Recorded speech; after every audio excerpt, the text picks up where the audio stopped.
জয়গুরু শ্রী শ্রী ঠাকুরের সত্যনারায়ণ গ্রন্থ থেকে পাঠ করছি। যদি রক্ষা পেতে চাও, ভয় এবং দুর্বলতা বলে কিছু রেখো না। সৎ চিন্তা এবং সৎ কর্মে ডুবে থাকো। অসতের আসক্তি থেকে ভয়, সুখ ও দুঃখ আসে। অসৎ পরিহার করো।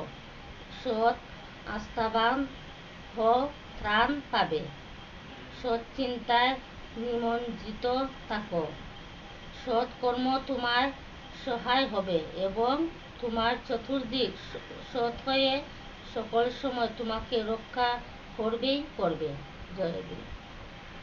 এখন এই যে মনে করো এই যে কথাটা, এটা একটু ব্যাখ্যা করছেন দেখি যে হ্যাঁ, কথাটা কিতা হয়েছে যে যদি রক্ষা পেতে চাও, ভয় এবং দুর্বলতা বলে কিছু রেখো না।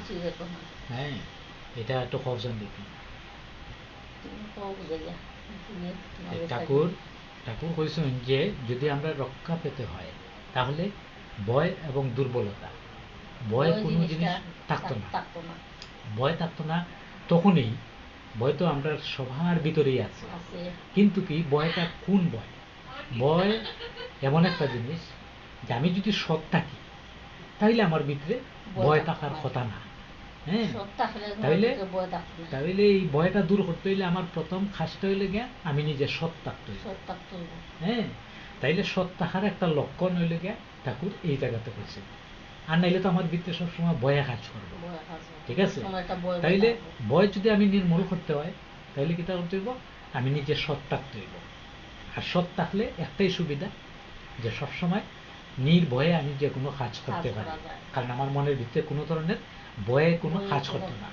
যদি আমি ভয়, এই জন্য মানে ভয়টা দূর করতে হইলে আমি আগে নিজে সৎ থাকতে হইব। হ্যাঁ, আর দুর্বলতা, দুর্বলতা কোন সময় আয় মানুষের? একই কাজ, মানে ওই যে আমি যদি কোনো অপকর্ম করি, তখনই আমার ভিতরে একটা দুর্বলতা তৈরি হবে। আর এই দুর্বলতা যখনই আমার ভিতরে থাকবো তখন আমি কোনো সময়ই আমি নির্ভয় থাকতাম পারতেছি না। হ্যাঁ, এবং আমি সৎকর্মটাও আমি করতে অনেক সময় আমার বিভিন্ন ধরনের ব্যাঘাত ঘটবে। আর এই ব্যাঘাত ঘটাটা তখনই দূর হয় যখনই আমি নিজের সৎ থাকতাম পারবো, তখনই আমার ভয় দুর্বলতা এই দুইটার কোনোটাই আমার ভিতরে স্পর্শ করতো না। হ্যাঁ, স্পর্শ করতো না। আর কইছেন কি তা, যে সৎ চিন্তা এবং সৎ কর্মে ডুবে থাকো। হ্যাঁ, তখনই আমি সৎকর্ম এবং সৎ কর্মে আমি সবসময় সৎ চিন্তায় তখন আমি ডুবে থাকতাম পারবো।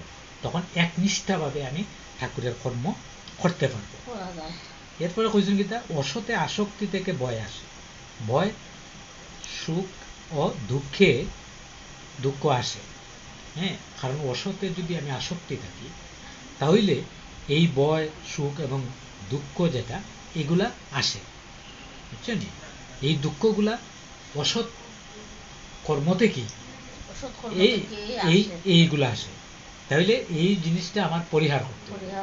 আর এই জিনিসটা পরিহার করিয়া তখনই আমি সৎকর্মে সবসময় ডুবে থাকলেই তখনই কিন্তু এই কর্মগুলো আমার কাছ থেকে অনেক সময় দূরে চলে যাবে। কারণ সৎকর্মের মধ্যে তুমি দেখো সবসময় যদি থাকো তখনই দেখবে তোমার মনের ভিতরে কুচিন্তা বা অশুভ দৃষ্টি বা কোনো ধরনের এই জিনিসগুলো আর মাথার মধ্যে প্রবেশ করতে